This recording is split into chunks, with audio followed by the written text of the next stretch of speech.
Hey guys, 닥터 고구마입니다. So today I'm going to talk about the core surgical training interview. So I'll be speaking in English today.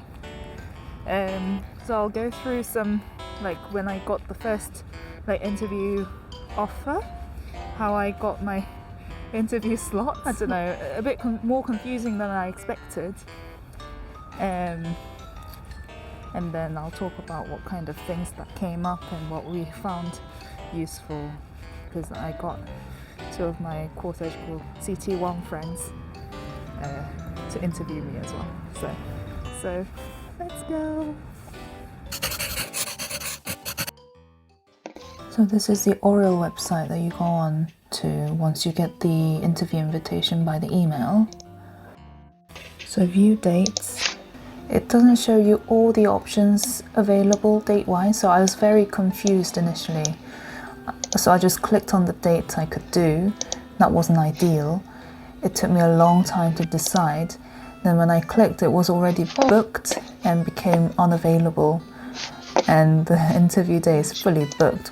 So I kind of panicked and went back to do it again.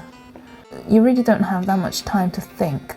It doesn't give you all the dates available, so you have to know in advance which dates you can do and click without thinking too much. In core surgical training interview, there are two stations, management and clinical. In management station, you have to prepare a 3-minute speech of the given topic, answer questions, and then do ethical scenario. Clinical station, you have to do one ATLS scenario and one CRISP scenario. There used to be a portfolio station as well, but my interview in 2021 was the first virtual interview and they got rid of this station. You will get given a topic for you to prepare a 3-minute speech. I didn't actually get this topic until quite late, I think about 2 weeks before the interview. So some of us were guessing what the topics might be based on the previous topics that came up and prepared those as well. The topics are often related to leadership, so it might be worth preparing those examples at least. Ethical scenarios can be scenarios such as colleague coming into work smelling of alcohol, wrong site marked for surgery, missing swab at the end of the surgery. And my scenario was about a patient who refused to get seen by a particular consultant because this consultant called her fat. So she was putting in complaint, etc. So I had to go through that scenario. And in this kind of scenario, I find SPICE framework so useful. So definitely look into and practice using this framework. In the clinical scenario, ATLS will be about trauma and CRISP will be about acutely ill patient on the ward. Both are quite similar in the way you have to do A to E assessment initially, but there will be questions after this specifically related to your scenario, which will give you points. So your A to E should really be as slick as possible and really fast.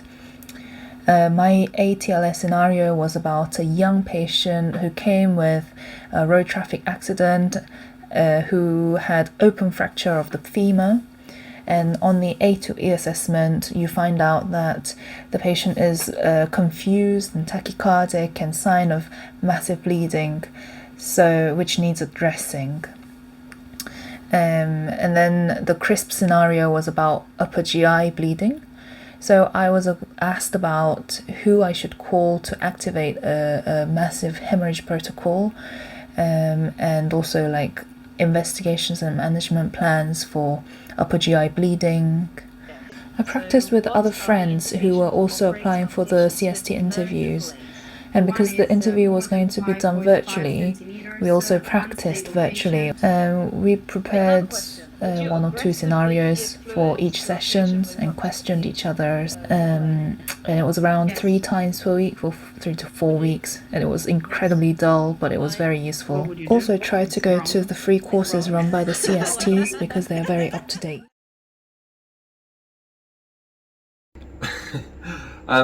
So I prepared for the CST interview in a few different ways really. I used a book which had some sort of example stations, and it helped to look at the sort of portfolio station as well as the clinical station and the management station as well. I found it very useful to use a senior registrar who could practice these questions with us to help us go through what we might say. I personally quite liked the idea of having a preset A to E sort of spiel that you can use in any question that you might need it. My one actual tip for that though would be to time your speech so that you're not spending too much time on the initial introduction, because you can run out of time and they won't necessarily push you on to get all the other marks. Okay. So I prepared for the CST interview by using a couple of resources. One was, I think it was MediBuddy. I think it's a subscription, you pay about £60-70 and it's quite good. It's got a lot of CST interview questions, both management, ethical scenarios and clinical scenarios. And most of my practice was done virtually because the interview platform was virtual. So I figured out a way to practice with consultants and colleagues virtually for long periods of time. And also with the management speech, I wrote it down. I think my speech is about leadership. I wrote it down, practiced it, rehearsed it, and told it to a consultant who then modified a few things for me, and then it was quite fine-tuned. Well, my interview was online, so I don't know if that will be different with the next set, but generally the consultants were very kind. They were quite straight-faced, but they sort of stuck to the questioning that they were given in front of them. I did find that if you hadn't given them quite the right answer, or they didn't give off the impression that you'd given the answer they were looking for, they would sort of continue to question you in slightly different ways to try and sort of guide you in the right direction. We know roughly what stations will come up, so I think if you do prepare well, you can feel quite confident going into the interview, and it should go very well. The interview, I think I was more comfortable with the virtual environment because I was in my house, comfortable. It can be different for other people as well, I understand that. But overall, yeah, it was fine, it was comfortable. So there's a receptionist lady that lets you into the room first, the team's room, and then you don't switch over between management and clinical stations. It's the same two consultants will be there, and it was fine as long as your internet connectivity is fine. Everything went fine. Just one advice would be to look directly into the camera, because virtually your eyes can wander around when you're thinking. Otherwise, I found the virtual interviews better than real ones actually. So scenarios wise, for the ethical scenario, it was a wrong side consented and the patient is anesthetized and everything is ready. The question was, will I proceed with the surgery or not? And my answer was, no, I won't proceed it because they've been consented for the wrong side.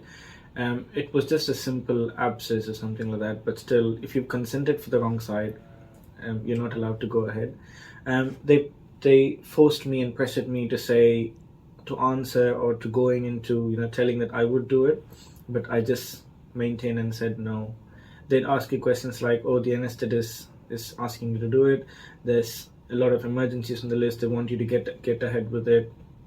As long as it's ethically wrong, it shouldn't be doing it. In clinical scenarios, I know that usually people have ATLS and CRISP, one of each, but I had two CRISP scenarios.